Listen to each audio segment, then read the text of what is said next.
Pour les ressources, c'est une longue question, c'est une énumération de types de ressources.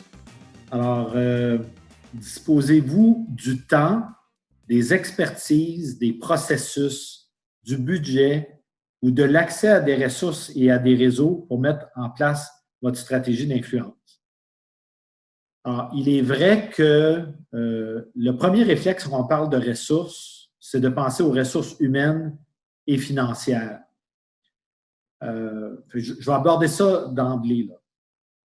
La communication d'influence, les relations qu'elles impliquent ne peuvent pas être que le travail d'une responsable en communication. Donc, il faut que l'organisation comprenne, idéalement, soit assez mature pour dire, pour atteindre nos objectifs organisationnels, pour atteindre nos objectifs sociétaux, il va falloir interagir, communiquer régulièrement avec des décideurs, puis on doit consacrer minimalement du temps.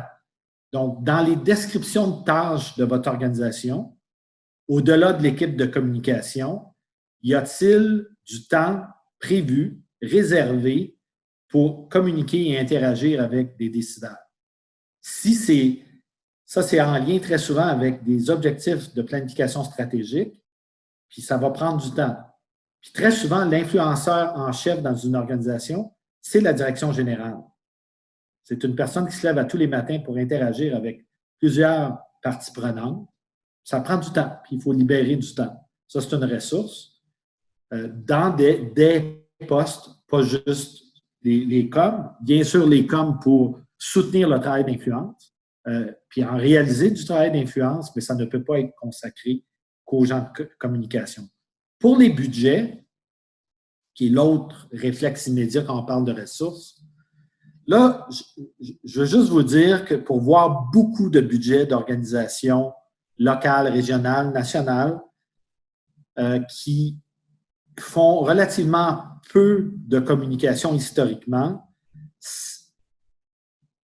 je vous dis ça, là, il y a des groupes qui consacrent moins de 5 % de leurs ressources. Là, je vais donner un ordre de grandeur en pourcentage, là. Alors, disons que vous avez un budget de 100 000 $ puis vous mettez 5 000 $ pour un projet en communication, là, c'est probablement pas assez. Je vais juste vous dire, de façon générale, les organismes qui n'ont pas une culture de communication, leur budget de communication, c'est quoi? C'est produire un document de 152 pages qui ne sera lu que par la personne qui le rédige. Ça coûte 5 000 $ parce que... Alors, ce que je veux vous dire, c'est la communication d'influence en particulier, c'est surtout du temps. Mais du temps, c'est de l'argent. Donc, il faut libérer du temps. C'est rarement de la grosse production de plein d'affaires, là. Donc, un budget de com, c'est du temps, c'est un peu de sous, bien sûr pour produire des éléments de base qui vont être utiles pour la clarté beaucoup plus que on n'essaie pas d'impressionner les gens, mais il faut que notre matériel soit de qualité. L'autre élément de budget, puis là, je vais parler d'une autre ressource.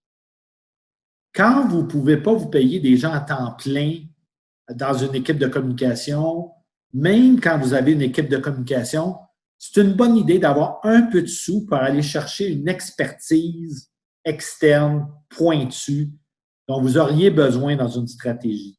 Donc, avez-vous quelques milliers de dollars quelque part dans le budget de l'organisation? Ça n'a pas besoin d'être aux communications, ça peut être à la direction générale ou dans les programmes, mais pour accéder à une expertise de communication d'influence, par exemple, pour compléter votre profil de public cible, pour vous ouvrir des portes, pour regarder vos messages ou vous aider dans la formulation de vos messages. Des fois, même l'équipe de communication est trop proche du contenu. Moi, je suis vice-président de communication à la Fondation Chagnon. De temps à autre, je vais chercher une expertise parce que je me sens trop pris dans le projet, trop proche du contenu, trop proche du vocabulaire. J'ai besoin d'un regard avec une certaine distance critique. C'est utile d'avoir accès à des ressources comme ça.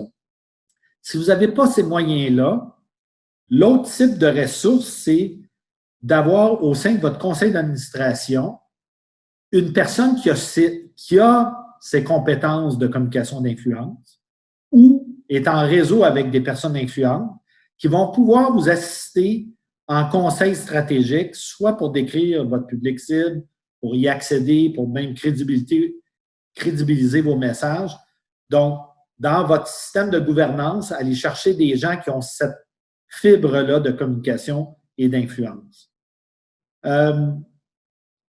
L'autre ressource qui n'est pas négligeable dans une stratégie d'influence, c'est d'avoir accès directement ou par l'intermédiaire de partenaires à votre public cible. Donc ça, c'est est-ce que vous avez l'équité de votre réseau pour accéder à votre public cible. Ça, c'est une ressource très, très forte. Donc, qui connaît le décideur, puis comment vous avez accès à ces gens-là. Si vous avez besoin de parler à la population, avez-vous accès à des médias, Alors, des ressources, c'est aussi votre réseau que vous pouvez activer pour mettre en œuvre votre stratégie. Alors, c'est tout ça, les ressources. Ce n'est pas juste du personnel dédié puis des budgets, c'est beaucoup de réseautage, beaucoup d'expertise qui ne coûte pas nécessairement cher. Donc, je ne suis pas en train de dire qu'il faut que ça coûte cher. À la rigueur, au niveau local, la plus grande ressource, c'est votre réseau. Si vous êtes capable d'accéder aux gens pour leur parler et être influent, ça se peut que ça ne coûte rien, votre stratégie d'influence. Si vous voulez la systématiser, si vous êtes plus ambitieux en termes d'influence, ça se peut que vous ayez besoin de dédier des ressources humaines et financières à ça.